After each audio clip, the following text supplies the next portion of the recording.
Assalamualaikum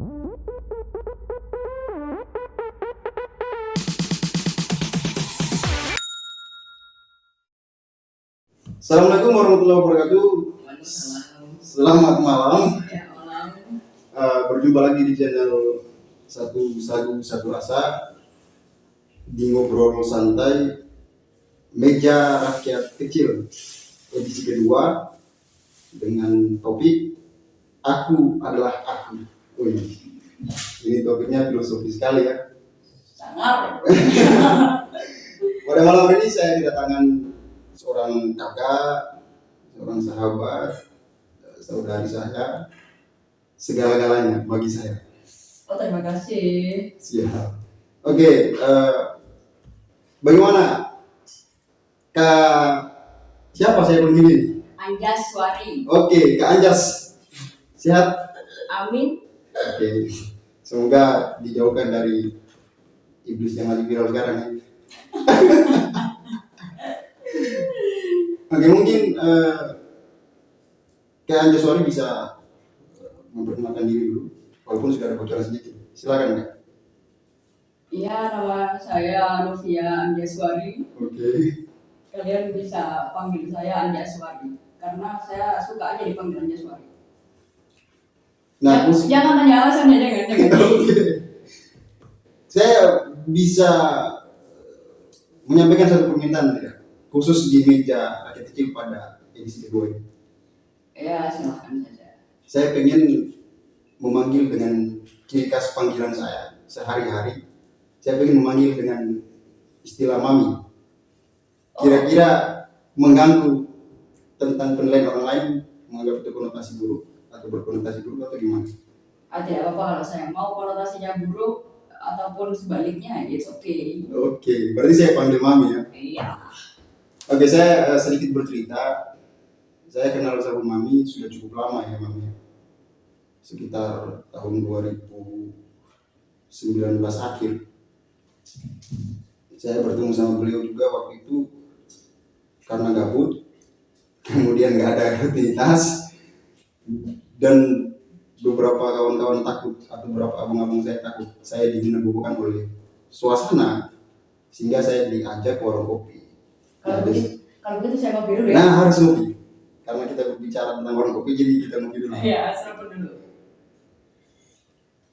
Oke, saya lanjut.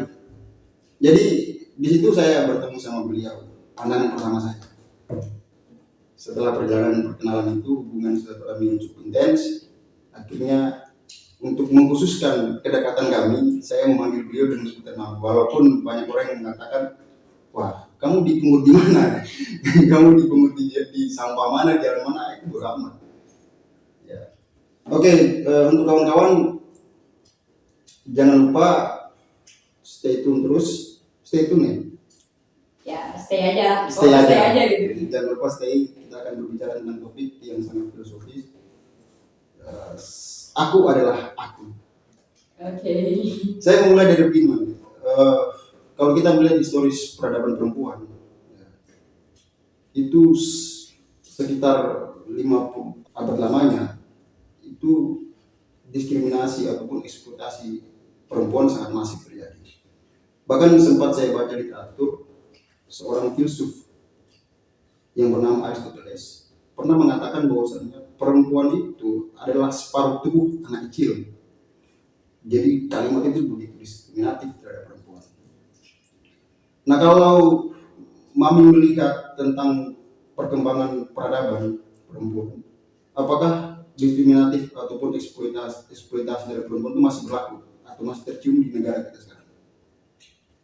Segitu saja pertanyaannya? Yes, segitu saja. Pertanyaannya segitu tapi lumayan berat ya. Sebenarnya begini, kalau saya melihat permukaan ataupun saya melihat fenomena yang terjadi saat ini adalah masih banyak kita temukan persoalan diskriminasi dan eksploitasi terhadap diri perempuan atau terhadap diri wanita gitu. Bentuk-bentuknya banyak dan barangkali saya tidak mau sebutkan gitu karena itu sudah menjadi makanan sehari-hari bagi kawan-kawan feminis yang memperjuangkan tentang kesetaraan gender itu. Mereka katakan kesetaraan gender gitu. Meskipun sebenarnya kesetaraan gender itu pun saya masih aneh gitu. Aneh dalam artian kita memperjuangkan kesetaraan gender, tapi di sisi lain kita menyalahkan kaum laki-laki sebagai subjek yang kemudian mendiskriminasikan perempuan. Bagi saya, sebenarnya perempuan tidak didiskriminasi, Oke. tapi perempuanlah yang mendiskriminasikan dirinya sendiri. Kalau misalkan lari kepada pembahasan terkait dengan Aristoteles tadi tentang separuh tubuh anak kecil itu, mungkin pada saat itu Aristoteles sedang sakau.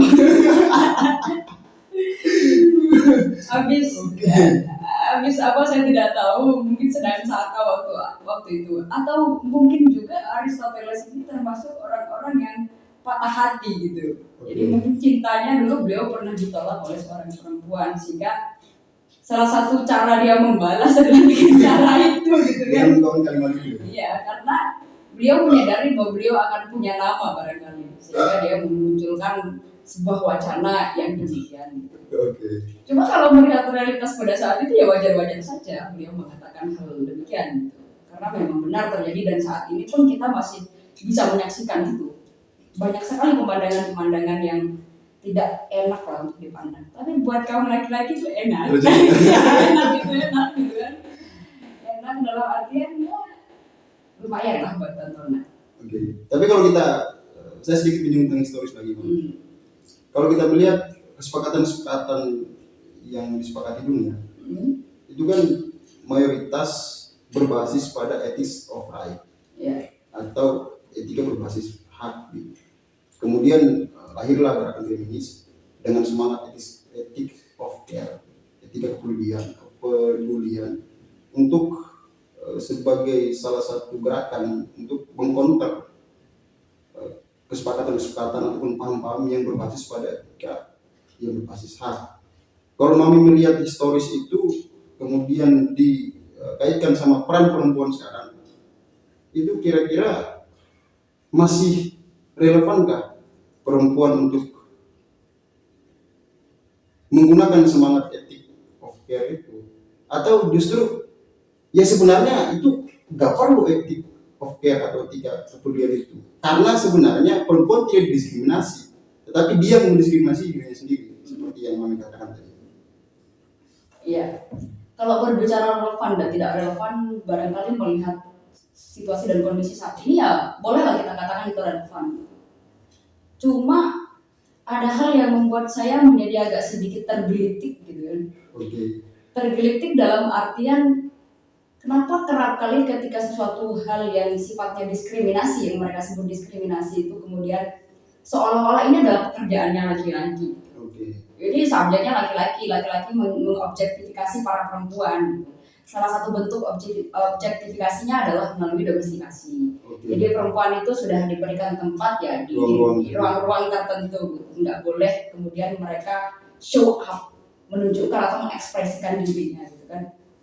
Cuma kita kembali lagi gitu, seperti yang saya katakan, banyak dari teman-teman yang masih menganggap bahwa dia didiskriminasi oleh laki-laki, sementara secara tidak langsung mereka ini atau para perempuan dan wanita ini kerap kali mendiskriminasikan dirinya sendiri dengan dalih menyalahkan laki-laki. Kalau Anda tidak ingin didiskriminasi, kalau Anda tidak ingin dianggap goblok dan tolol, Anda harus belajar tuh.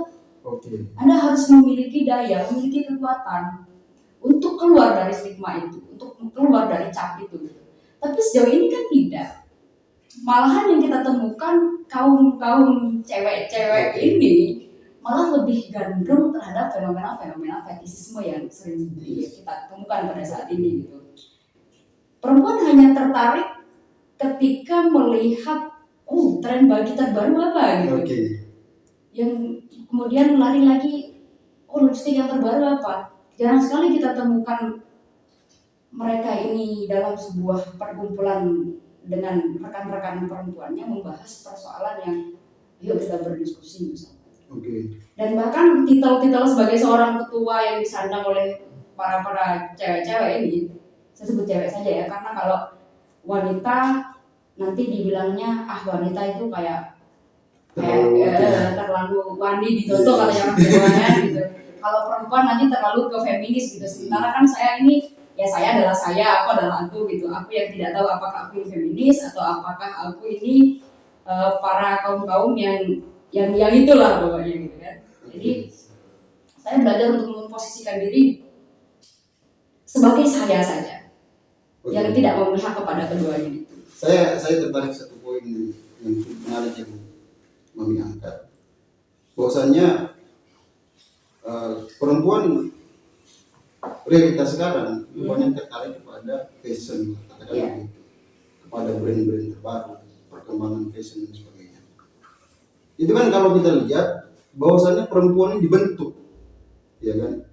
Perempuan ini dibentuk atau didesain ya, oleh faktor-faktor tadi. Nah kalau kemudian itu kita tarikkan kepada tema kita pada malam hari ini, aku adalah aku. Ya kan? Terus Mami sebagai perempuan pernah tidak mengalami gesekan-gesekan ketika Mami ingin membahasakan bahasa tubuh bahwasanya aku adalah aku dengan kultur bangsa kita yang begitu kaya, ya kan? Setiap daerah selalu itu kita temukan, bahkan sudah menjadi sebuah norma universal ya. Ya perempuan harus begini, perempuan harus begini, perempuan harus begini, perempuan harus begini. Ya kan? Kalau Mami melihat peran itu, ada tidak gesekan yang Mami alami secara real tentang sebuah desain dari beberapa faktor itu, ya, dan kemudian dengan bahasa tubuh aku adalah aku. Pernah, dan itu kerap kali saya alami sebenarnya gesekan-gesekan itu, sehingga saya pernah menyampaikan kepada salah seorang kawan dekat saya.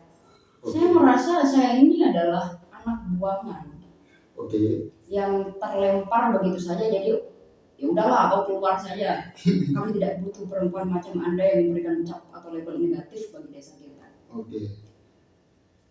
Dan ternyata sebaik-baik apapun kamu yang namanya mulut orang gitu kan, dia tetap saja dicari-cari kesalahannya. Cuma saya berpikir bahwa ya tidak apa-apa lah gitu, santai saja. Yang persoalan yang seperti itu. Ada salah satu pengalaman yang sangat pribadi bagi saya, di mana waktu itu saya cerita masa lalu ya. Gak apa-apa, silakan. Jadi waktu itu saya kelas 1 SMA, perempuan atau anak gadis itu rata-rata memiliki rambut panjang pada saat itu. Dan rambut saya itu ya panjang sekali gitu, ya kayak setan gitu kan. Sepanjang keledai kuda, keledai kuda lagi, rambutnya kuda. Pokok lebih panjang dari itu. Kalau misalkan kamu pernah melihat setan yang rambutnya panjang sekali terurai, itu adalah saya pada saat itu. Jadi panjang sekali rambut saya. Ketika saya mau potong rambut saja saya harus izin gitu. Masa potong rambut mesti izin? Tapi ya karena ya sudahlah gitu, akhirnya ya saya izin ke ibu, bu saya mau potong rambut gitu. Loh kok kenapa mau dipotong? Ya bosan saja, toh juga karena terlalu panjang kan ibu sendiri ya kewalahan harus menyisir rambut saya gitu kan, karena saya malas sekali sisiran gitu. Nah akhirnya ya sudah, saya pergi dengan salah seorang teman yang menemani saya waktu itu. Mau potong kayak gimana? Dipotong sama ya orang terdekat lah, keluarga yang bisa potong rambut pada saat itu. Pokok potong pendek, gondrong. Terus saya kasih tunjuk itu fotonya Selena Gomez. Tahu Selena Gomez? Mantannya Justin Bieber itu ya. Yang kayak gimana kan? Kayak gini pada saat itu. Oke, tapi ini nggak kependekan, nggak terlalu pendek. Pokok saya nggak peduli, yang penting saya mirip kayak Selena Gomez.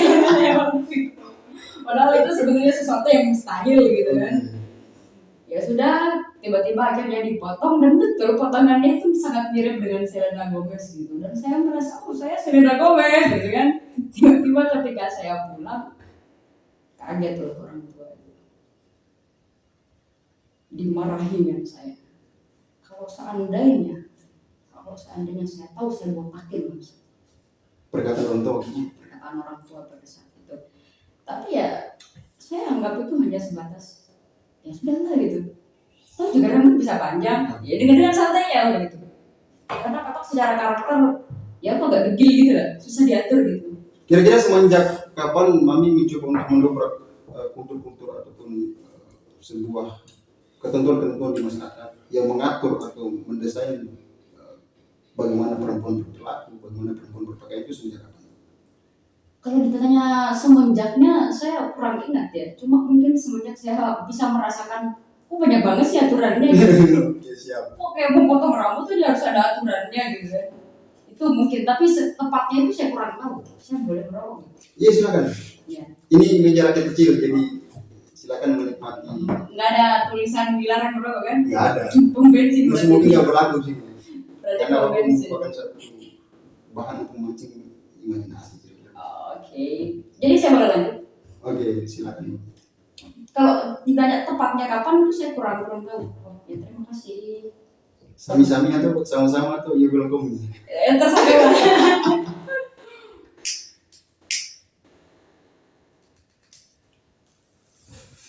Silakan. Iya, terima kasih Bu. Jadi ya begitu. Karena saya menyadari kenapa kok aturannya sedemikian banyak. Ketika di waktu pagi hari, Oke, para anak gadis ini dibangunkan lebih awal daripada anak laki-laki. laki-laki.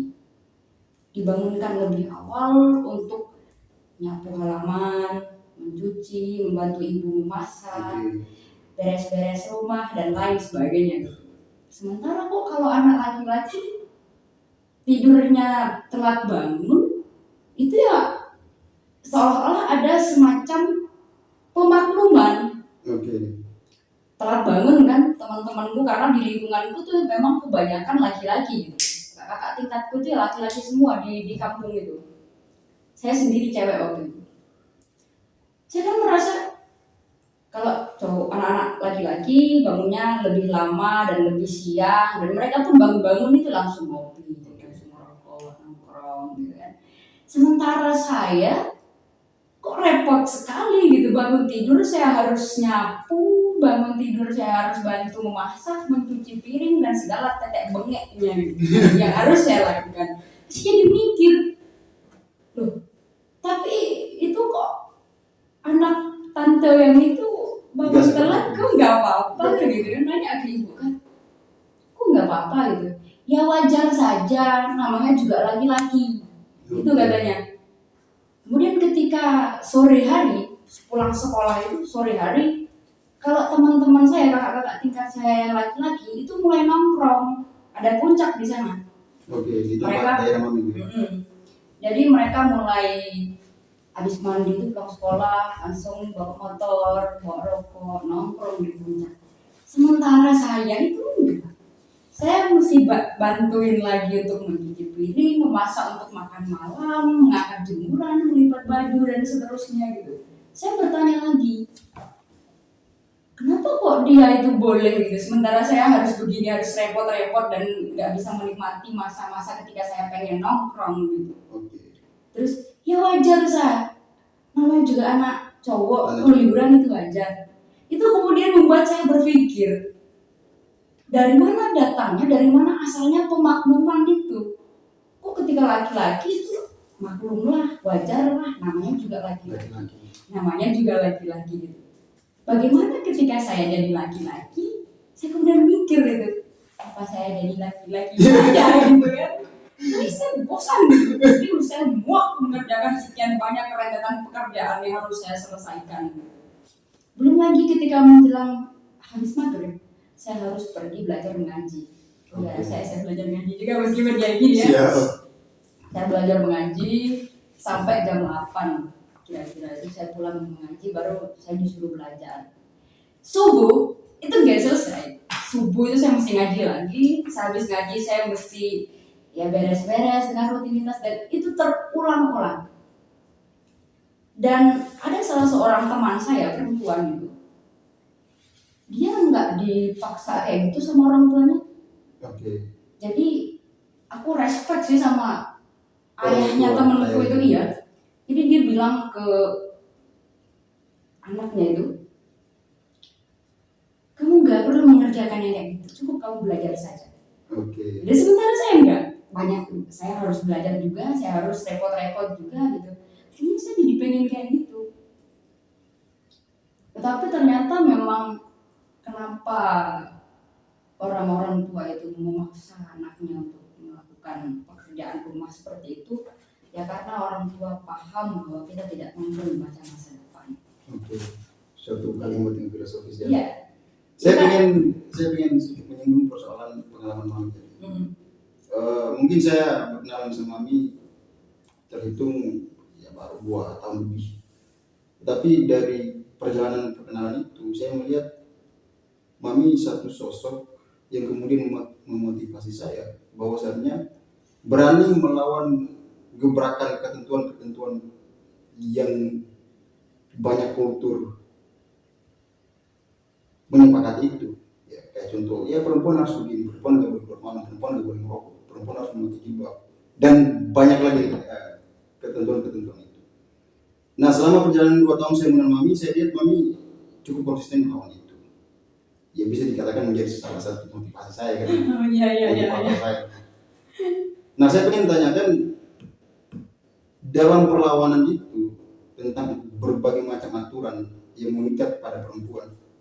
Pernah tidak di satu titik mami merasa bahwa saya nggak sanggup untuk melawan itu, saya nggak sanggup terus menabrak kesepakatan atau ketentuan-ketentuan yang secara sporadis berkembang di mana-mana di setiap kultur?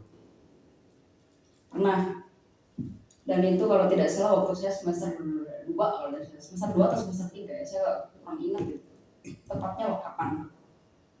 Cuma waktu itu pernah yang membuat saya ingin menyerah pada saat itu bahwa oke, mungkin tubuh saya bukan milik saya. Aku yang saya yakini sebagai aku itu bukan aku yang saya akui gitu.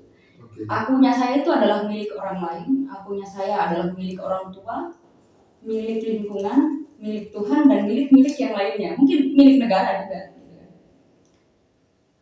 Titik paling membosankan dan paling menyakitkan bagi saya waktu itu adalah ketika ada sebuah isu yang tersebar yang sangat menjelek-jelekan nama saya pada saat itu, yang pada akhirnya membuat sosok yang sangat berharga dalam hidup kita, barangkali bukan hanya saya gitu kan, membuat ibu saya merasa sangat malu dan tersakiti oleh desas-desus itu gitu.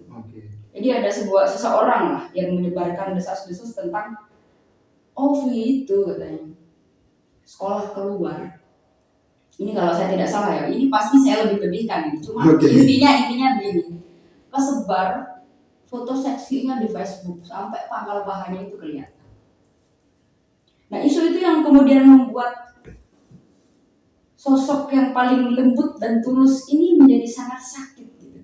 Dan saya tidak kuasa sebagai seorang anak gitu. Dan saya kira semua orang pasti ketika disentuh orang tuanya gitu, ya siap udah tempur, mau mati sudah gitu kan. Hingga pada akhirnya waktu itu, padahal di posisi semester segitu tuh saya masih mencoba untuk menyesuaikan. Iya, artinya saya masih mencoba menyesuaikan dengan kesepakatan orang tuanya gitu, cara saya berlaku gitu. Cuma kok masih ada yang begitu juga, apalagi nanti ketika saya sedemikian vulgar dan sedemikian frontal gitu. Menabrak semua ketentuan. Cuma saya yang begitu saja masih ada yang hal-hal negatif yang ngomongin gitu, apalagi ketika saya sudah ini, ya udahlah nyemplung aja sekalian gitu. Oh juga udah basah gitu. Daripada basah setengah kan nanti masuk angin, lebih baik sakit aja sekalian. Ya. Begitu akhirnya. Dan pada saat itu kemudian ditelusuri kan, ya memang namanya kalau namanya orang kampung ya wajar-wajar saja sih. Yang misalkan di si A ini ngomongnya A, nanti nyampainya Z itu. Dan itu ya pasti banyak pada akhirnya. Setelah ditelusuri ya, orang itu bukan aku, orang yang disebut sebagai aku itu ternyata bukan aku, dan orang itu secara norma berpakaian ya biasa saja. Lebih sekali gitu, pangkal pahanya kelihatan katanya. Padahal si cewek itu cuma pakai celana pendek sedengkul sampai lutut gitu. Dan yang menjadi penguat adalah ketika si cewek ini pakai kacamata. Dan saya kan minus kan, nggak cuma mata saya yang minus, otak juga minus biasa itu. Minus kalian baik. Ya, minus banget. Terus saya kan tidak tega melihat seorang Sosok yang begitu lembut disakiti. Gitu. Tapi saya mencoba untuk tenang ketika dapat berita dan kabar itu dari tante dan om saya. Ya sudahlah, biarkan saja gitu. Ya namanya orang-orang kerjaan, jadi ya nyari-nyari kerjaan supaya ada bahan gitu. Tapi pada akhirnya sampai sekarang pun saya masih tetap menjadi bahan omongan sebenarnya. Cuma yang menurut saya barangkali memang supaya saya ini tenar gitu kan, jadi saya harus begitu gitu, kayak artis-artis yang punya haters itu. Jadi ketika ditanya, ya mungkin saya memang gak pantas jadi artis gitu, karena belum jadi artis saja saya sudah punya haters. Begitu. Dan titik-titik itu yang membuat saya kayaknya udah deh gitu, daripada nanti terus berlanjut dan membuat orang yang kamu sayang bakalan tersakiti gitu. Tapi dari perjalanan Mami mencoba untuk mendobrak atau menabrak ketentuan-ketentuan yang telah diatur tadi, itu ada tidak satu formula dari Mami atau suatu argumentasi atau suatu kritikan dari Mami bahwasannya seharusnya orang-orang yang dengan jujur menyampaikan otentik dirinya tanpa dia diatur atau tanpa didesain oleh faktor-faktor lain, itu harus diberi ruang di masyarakat, atau harus seperti apa? Bagaimana ya, agak susah untuk menjelaskan formula itu sebenarnya. Cuma sudah pernah saya coba. Salah satu eksperimen pertama kali saya. Saya sebut eksperimen aja biar agak keren. Sebetulnya itu cuma coba-coba dan saya was-was juga. Jadi pertama adalah persoalan potong rambut tadi. Jadi lumayan berat juga sih stigma yang saya sandang waktu itu gitu. Di saat memang secara kultur orang yang berambut pendek, anak gadis lah. Saya malah pernah sampai kemudian dibilang lonte gitu, tapi pakai bahasa daerah. Kayak lonte kamu gitu. Secara sederhananya begitu. Dibilang oleh orang yang dekat sama saya, harusnya menjadi pelindung bagi saya gitu. Tapi ternyata kok mulutnya begini sekali kan. Akhirnya saya memilih untuk tuli saja. Saya memilih untuk tuli dan memilih untuk bisu pada saat itu. Artinya apapun yang masuk dalam kuping saya tidak akan saya balas oleh mulut saya. Tapi lihat saja nanti gitu. Dan benar kan, terbukti selang beberapa bulan banyak sekali yang mengikuti tren berambut pendek. Selayaknya saya pada saat itu, ya ketika rambut saya udah panjang, mereka baru rambutnya pendek.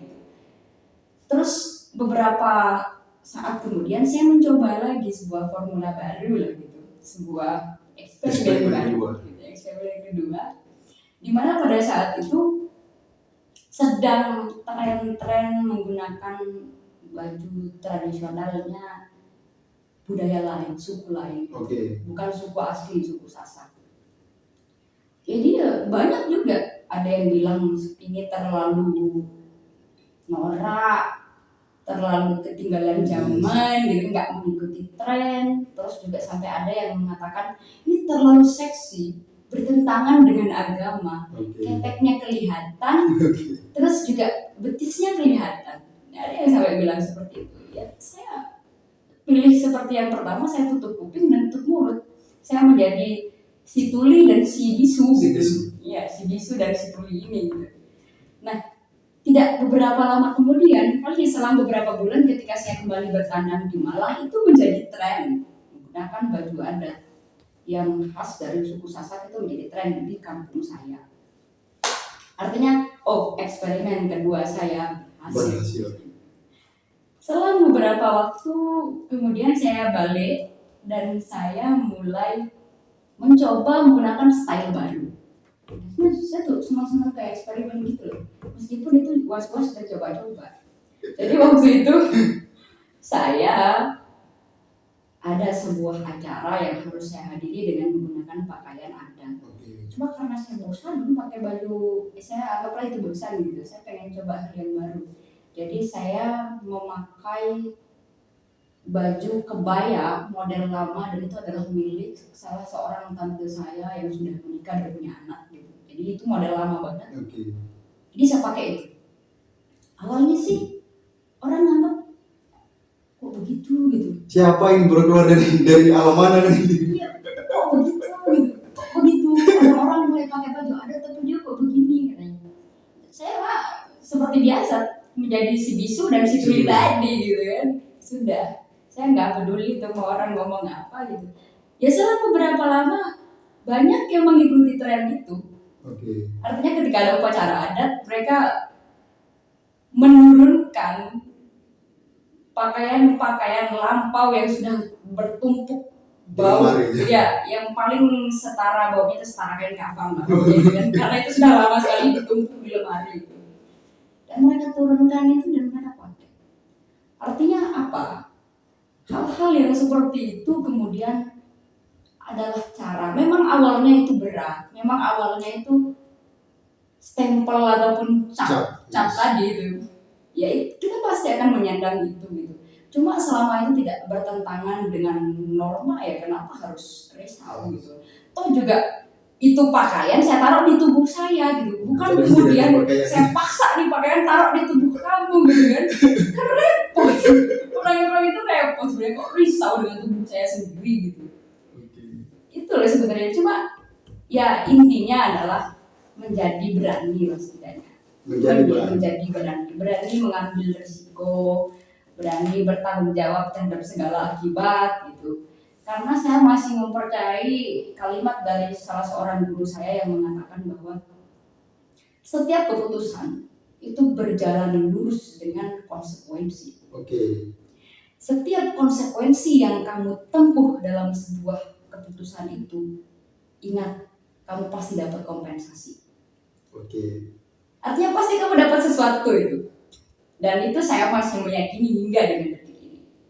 Makanya saya udahlah apa aja yang saya pilih ya lihat nanti aja konsekuensi dan kompensasinya seperti apa.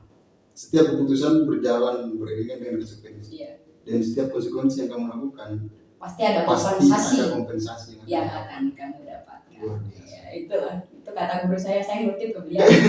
Maaf Pak kalau misalkan salah, mohon dimaafkan. Saya pengen meminta Mami dari pengalaman yang Mami alami tentang bagaimana pertentangan tentang ekspresi Mami menunjukkan bahwasannya aku adalah aku. Mungkin ada ya katakanlah saja semacam suatu motivasi atau suatu dorongan, karena banyak orang di luar sana yang juga mungkin mengalami situasi atau berada di ruang seperti yang Mami alami. Nah dari perjalanan Mami selain ya ini kita berani, selain itu apakah ada satu pesan atau satu motivasi atau satu dorongan kepada orang-orang yang juga berada di ruang yang Mami jalani, atau kepada orang-orang yang selalu mengurusi urusan orang lain seolah tubuh orang lain adalah sebagian dari tubuhnya? Kalau pesan atau motivasi sih saya juga bingung ya untuk memberi motivasi ke orang gitu, karena kerap kali juga saya ini butuh motivasi. Cuma sebenarnya saya kalau misalkan ngomong mendengarkan kata hatimu, maka nanti saya dibilang menjadi pengikut orang-orang humanis gitu. Oke. Sementara saya nggak mau dibilang gitu. Nanti kalau saya mengatakan kamu bebas melakukan apapun yang kau kehendaki gitu, nanti saya dibilang sebagai orang yang liberal gitu. Oke. Jadi intinya adalah kita harus membangun kesadaran akan diri sebenarnya. Kesadaran terhadap diri itu kita harus tahu kita ini siapa. Oke. Kita kalau sudah tahu kita ini dari siapa, oleh siapa, dan untuk siapa tadi kayak dikatakan oleh salah seseorang gitu ya. Demokrasi atau demokrasi? Ini presidensial. Kenapa ya segala sesuatu itu kalau udah diadopsi itu jadi sial. Itu kalimat dari salah seorang guru saya waktu MA yang presidensial. Kenapa kok ketika kita ngadopsi itu jadinya sial semua? Nggak ada motivasi, intinya adalah harus membangun kesadaran diri. Oke. Kita harus mulai nyelam gitu. Jadi karena saya tidak bisa berenang, maka saya nyelam aja gitu ya. Saya nggak bisa berenang, nggak bisa pelangan. Pokoknya saya nyelam aja dulu gitu. Saya mencoba untuk menyelami diri saya. Sebenarnya saya yang saya anggap sebagai saya, aku yang saya yakini sebagai aku itu benar-benar aku nggak sih gitu. Atau jangan itu akunya orang lain. Karena kalau berbicara autentikasi seseorang, saya pikir nggak ada deh otentik itu. Karena kita mengatakan oh ini yang otentik, tapi ternyata ada campur tangan budaya, ada campur tangan agama, ada campur tangan orang tua gitu. Yang menjadi pokoknya adalah selama kita tidak menyakiti orang lain, maka jadilah dirimu sendiri. Dalam artian, toh juga kamu nggak mengambil hak orang lain gitu. Kalau orang lain tersiksa gara-gara saya, misalkan gara-gara saya seperti ini, ya apa masalahnya buat saya? Toh juga saya nggak nyolong barang Anda, toh juga saya tidak mengata-ngatai Anda buruk misalkan. Ya kalau misalkan Anda bilang saya buruk, ya nggak apa-apa sih buruk gitu. Bukan urusan saya. Urusan keburukan, urusan kebaikan, urusan dosa, pahala, surga, neraka, biarlah jadi urusan Tuhan. Urusan saya dengan Tuhan saya, bukan urusan Anda. Urusan kita jelas sebagai manusia, sebagai partner di muka bumi gitu. Saya sepakat. Ya penekanan ini kan pada proses. Persoalan yang optimal kan tidak Tuhan. Saya sepakat pernyataan itu. Saya pengen menyindir dari satu gerakan yang mungkin milenial sekarang kenalnya feminisme. Ya, feminisme. Itu enggak milenial sebenarnya, itu sudah lampau, tapi barangkali orang-orang baru milenial sekarang. Iya, baru tahu gitu kan. Udah lama sebenarnya. Kalau gerakan feminisme yang dengan semangat etika kepedulian, itu kira-kira apa yang diperjuangkan dari sudut pandang kamu? Mereka memperjuangkan egoisme sebenarnya. Egoisme. Iya, meskipun saya juga kadang-kadang ego juga gitu, ego saya tinggi. Cuma kalau dalam kajiannya teman-teman gitu kan, yang menjadi sistem, kadang mereka mengkritik sistem yang terlalu patriarkis, mereka mengkritik laki-laki yang terlalu berideologi patriarkis, kemudian budaya gitu kan. Cuma jangan-jangan gitu, coba aja sesekali gitu. Nah ini menjadi bahan perenungan saya juga, dan saya pun masih berusaha, sedang berusaha untuk mencari data-data yang membuktikan apa yang saya pikirkan itu. Jangan-jangan budaya yang kita yakini selama ini sebagai budaya asli dari tempat saya misalkan yang itu sangat diskriminatif terhadap gender, jangan-jangan itu bukan budaya yang asli orang sana gitu. Jangan-jangan itu bikinannya siapa gitu, misalkan bikinan Belanda atau bikinan Jepang atau bikinan siapa gitu. Jadi kita kan belum bisa menemukan itu. Makanya bukti yang real. Maksudnya kenapa saya mencoba untuk meyakini bahwa ternyata budaya itu kayaknya enggak diskriminatif amat deh gitu. Karena zaman dulu, ini dari cerita guru saya waktu saya SD, zaman dulu perempuan ketika mau berjalan kemanapun itu boleh, terserah, perempuan sasak ya. Tapi mereka kemudian diberikan senjata ketika berjalan. Mereka menggunakan gelang kaki, selake kalau tidak salah namanya itu, yang itu berbunyi gemerincing ketika ada bahaya. Terus mereka kemudian memiliki semacam tusuk konde di kepalanya itu, yang di kondenya, di rambutnya itu, yang itu beracun. Jadi mereka memiliki gelang tangan, gelang kaki, terus kemudian ada kayak sabuk seperti rantai itu, saya juga nggak tahu namanya itu apa. Artinya mereka dibekali persenjataan yang bisa menjamin mereka survive gitu. Ketika ada kejadian yang mengancam diri mereka. Betul. Tapi kemudian kenapa kok belakangan ini, saya dulu waktu kecil ingat sekali itu pengen ikut silat gitu, tapi nggak boleh. Saya nggak tahu itu alasannya kenapa gitu. Mungkin supaya saya ini menjadi cewek yang gemulai, yang feminim, anggun gitu kan. Coba kan saya mau gitu, saya mau ikut ikut belajar silat, tapi itu nggak diperbolehkan. Dan sampai dengan detik ini pun saya akhirnya tidak punya senjata apapun atau punya ilmu kanuragan gitu kan. Ilmu kanuragan untuk membela diri. Tapi kemudian saya dapat kesaktian gitu. Saya dapat kesaktian dari guru saya yang mengatakan bahwa kesatria itu orang yang paling sakti itu adalah orang yang tidak punya musuh. Kalau dia ngaku sakti tapi masih punya musuh berarti belum sakti. Ya. Makanya mungkin saya ini masih tahap menuju sakti kali karena banyak musuh juga, saya banyak haters. Tapi saya menganggap haters itu adalah orang-orang yang menjadi supporter bagi saya untuk mendorong saya terus belajar. Oke. Saya tertarik sama, saya anggap itu suatu kritikan dari Mami terhadap gerakan feminisme atau kesetaraan gender, gerakan memperjuangkan kesetaraan gender. Bahwasannya sebenarnya perempuan itu tidak didiskriminasi oleh laki-laki, tetapi mereka mendiskriminasi dirinya sendiri. Nah, kalau dari hal itu, bentuk-bentuk yang Mami temukan tentang sebenarnya perempuan mendiskriminasi dirinya sendiri, itu kira-kira bentuk-bentuknya apa saja? Dari pengalaman yang Mami lalui, bagaimana Mami mencoba untuk mendobrak kesepakatan tadi atau ketentuan tadi yang mengikat atau yang mendesain tubuh perempuan. Saya menolak sebuah wacana yang mengatakan bahwa hakikatnya perempuan adalah bersolek. Oke. Saya menolak wacana itu. Mau itu wacana dari siapapun saya tolak. Karena bagi saya itu adalah salah satu wacana yang membuat para kaum cewek ini berlomba-lomba untuk menjadi cantik secara fisik gitu.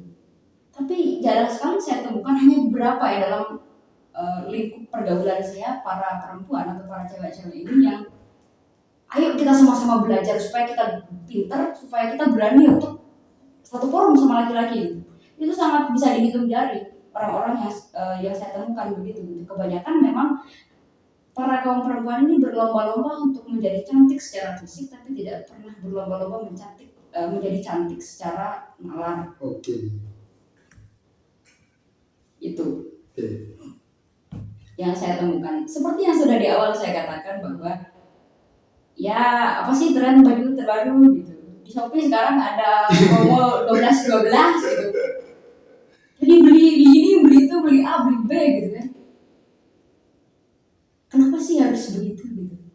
Dan para cewek itu kadang bingung sendiri itu karena kebanyakan pakaian yang mereka punya, sebenarnya pakaian terlalu banyak pakaian yang mereka punya sehingga mereka mau keluar itu membutuhkan waktu sedemikian lama untuk bersolek. Karena apa? Ternyata perempuan itu masih sangat dahaga terhadap pujian. Ya itu bisa kita katakan memang sekarang banyak perempuan yang menganggap itu sebuah kebutuhan. Nah, kalau Mami melihat gender itu sendiri, kalau Mami melihat gender kesetaraan itu apakah gender itu di kondisi sekarang itu masih ada ruang-ruang yang sangat menghargai kesetaraan itu, atau memang ruang-ruang itu di kondisi sekarang tertutup rapat persoalan kesetaraan itu? Masih banyak sekali ruang itu yang sangat, bahkan ada salah seorang teman saya yang laki-laki malah. Teman saya ini, teman kecil saya sebut teman kecil saya karena saya berteman sejak kecil dengan dia gitu kan. Ini teman kecil saya ini adalah salah seorang laki-laki, orang yang berjenis kelamin laki-laki begitu, alumni sebuah pondok pesantren besar. Tapi kemudian ketika pulang kampung dia membuat sebuah komunitas yang bergerak di bidang pemberdayaan ekonomi, pemberdayaan intelektual, dan juga kajian-kajian terhadap kultur yang nanti tujuannya itu adalah untuk keadilan dan kesetaraan. Ya tadi yang kamu bilang bahwa gender. Dan dia laki-laki loh, masa laki-laki saja berjuang untuk kesetaraan, tapi kok cewek ini sebagai cewek enggak gitu kan? Kan tolol gitu. Laki-laki aja memperjuangkan Anda loh, masa Anda sendiri sebagai perempuan nggak mau berjuang gitu? Bahkan ada quotes yang dia tulis itu, yang yang mereka upload di Instagramnya mengatakan bahwa menciptakan laki-laki baru bukan laki-laki batu. itu quotes-nya. Jadi mungkin teman-teman kalau misalkan mau saya promo gak apa-apa Iya, kan? nggak apa silakan. Gak apa. Jadi teman saya itu punya komunitas namanya Lingkar Ngaji Lesehan. Lingkar Ngaji Lesehan. Silakan saja subscribe channel YouTube-nya Oke. karena baru merintis juga ya, baru beberapa bulan Oke, bikin bisa. komunitas itu. Nanti mungkin saya sertakan linknya ya Mami, Nah, atau mungkin nama channelnya di kolom deskripsi. oke. Untuk teman-teman yang tertarik sama Lingkar Ngaji Lesehan, Iya. silakan subscribe dan ikuti perkembangan channel-channel ataupun video-video yang Ya. Dan juga Instagramnya sama Lingkar Ngaji Lesehan. Oke. Dan itu kajian-kajiannya keren. Bahkan teman saya itu menggunakan landasan agama. Dan yang menarik buat saya adalah ternyata agama itu tidak diskriminatif gitu. Oke. Agama sangat ramah terhadap perempuan. Agama sangat adil gitu, memberikan porsi yang tepat, yang setara, yang adil bagi laki-laki dan perempuan. Sehingga muncullah mereka bikin quotes itu, jadilah laki-laki baru bukan laki-laki batu. Oke, terakhir Mami, ini permintaan saya khusus untuk Mami di meja rakyat kecil edisi kedua dengan topik Aku Adalah Aku. Tapi kayaknya belum mengerucut ke aku adalah aku ya. Karena aku masih bukan aku gitu. Ya mungkin serpian-serpian yang coba dibahasakan tentang perjalanan pengalaman Mami untuk mendobrak kesepakatan-kesepakatan ataupun ketentuan-ketentuan yang mendesain atau membentuk perempuan itu sendiri.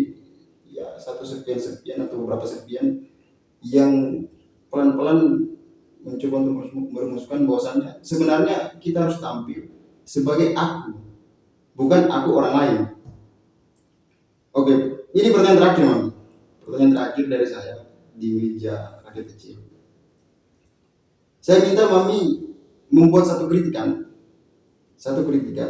terhadap kultur sekarang yang sangat membatasi atau mendesain perilaku perempuan, ya, cara berpakaian perempuan, dan hal-hal lain yang selalu membatasi bahwasannya perempuan harus seperti ini. Satu kritikan. Aduh, saya disuruh mengkritik. Saya mati kalau mau mengkritik. Gimana ya? Apa kritikan saya? Saya juga bingung kalau disuruh mengkritik itu. Karena sebenarnya dari tadi itu kritik semua. Obrolan dari awal sampai akhir isinya kritik. Cuma apa ya? Ya lagi-lagi adalah saya kasih ini saja lah pesan dari guru saya kan yang mengatakan bahwa saya tidak mengkritik, saya hanya memberikan solusi saja dari fenomena yang terjadi saat ini. Kita ini kan, kita berdua, mau saya yang cewek ini, mau Anda yang masih mengakui saya cewek. Iya masih lah itu, masih lah. Karena kan saya mungkin suatu saat bisa lahiran juga. Amin. Tiap hari bener lahiran tapi dari mana? Lahir tai. Jadi pesan dari guru saya itu adalah menjadi siapapun, mau berjenis apapun. Sebenarnya kewajiban dan tanggung jawab kita itu sama sebenarnya, mau dia laki-laki mau dia perempuan, secara tanggung jawab ya. Artinya ketika kita tidak mau didiskriminasi, ketika kita mau melangkah itu dengan langkah yang dengan kesadaran yang penuh tadi, kita harus punya intelektualitas. Saya tidak katakan saya pintar, saya masih belajar. Makanya banyak yang kalau saya banyak ngomong salah ya monggo dikoreksi gitu. Saya akan menerima semua hal-hal yang mengkritik saya, silakan saja. Karena kalau Anda bilang saya tolol ya saya akui tolol gitu. Artinya saya butuh belajar lagi. Yang pertama adalah intelektualitas. Artinya kita harus cerdas, kita harus pintar. Kemudian yang kedua adalah emosionalitas. Ini pelajaran saya yang sangat keren. Saya sangat mengagumi pesan dari bapak saya ini, dari guru saya. Yang kedua itu emosionalitas. Kemudian yang ketiga itu adalah sensitivitas. Yang terakhir adalah tubuh. Nah, yang paling susah saya kelola ini adalah tubuh saya. Karena saya kerap kali menunjukkan gelagat tubuh yang tidak enak dipandang. Tapi ya saya masih tahap belajar. Luar biasa. Ya tidak apa-apa, karena memang bahasan aku adalah aku ini kayaknya belum aku deh gitu. Ini belum aku gitu, jadi akunya aku itu belum tersentuh sama sekali. Oke, closing statement dari Mami, mungkin ada hasil perenungan Mami yang ditulis dalam bentuk saja mungkin, atau puisi mungkin sebagai closing statement dari Mami kepada penonton channel Satu Sagu Satu Rasa. Ya mungkin ada, tapi ini tuh lebih ke bukan sajak sih, ini hanya ekspresi saya saja. Oke. Saya mulai boleh? Boleh. Oke, saya mulai. Kalau misalkan saya agak aneh gitu kalau membaca puisi itu ya jangan ini ya, karena saya bukan membaca puisi. Ya. Intinya mic-nya jangan dilempar ya. Ya siapa tahu audiens saya yang nanti melempar gitu. Cuma nggak apa-apa, saya dilempar tuh juga nggak kena gitu. Kalau pentas langsung mungkin saya dilempar batu bata gitu. Soalnya aku masih jijik itu. Nggak apa-apa. Oke, silakan Mami. Oke. Pupus sudah segala harap, bangunan kokoh masa depan ambruk sudah. Sisanya abu, terbang jauh dari genggaman tangan. Kini aku bagai bangkai semut, disapu bersih kedegilan. Kapan berakhir segala petualangan ini? Lelah kurasa, resah menderat. Kabar baik tak lagi terdengar apik. Panas tubuh, hangus jiwa. Siapa aku? Apakah aku air, laut, sungai, danau, teh, kopi, atau kencing? Atau aku ini api? Api unggun, api tungku, atau mungkin juga neraka? Barangkali aku udara ya. Tapi apa? Oksigen kah? Atau karbon? Jawaban para ilmuwan rupanya tak membuatku tenang. Dalam sepersekian sekon detik, kurasa dingin, panas, hampa, dan sangat kosong. Ku coba cari sebab agar ku dapat akibat, tapi alasan hanyalah kalimat-kalimat bertulah yang membuatku semakin berulah. Itu saja dari saya, Anjaswari. Luar biasa. Satu puisi yang sangat dalam. Mungkin itu bisa kita jadikan topik berikutnya nanti ya. Dasar dari bahan loh. Jadilah, saya juga harus berpuisi ya. Harus bahas dengan puisi dan itu.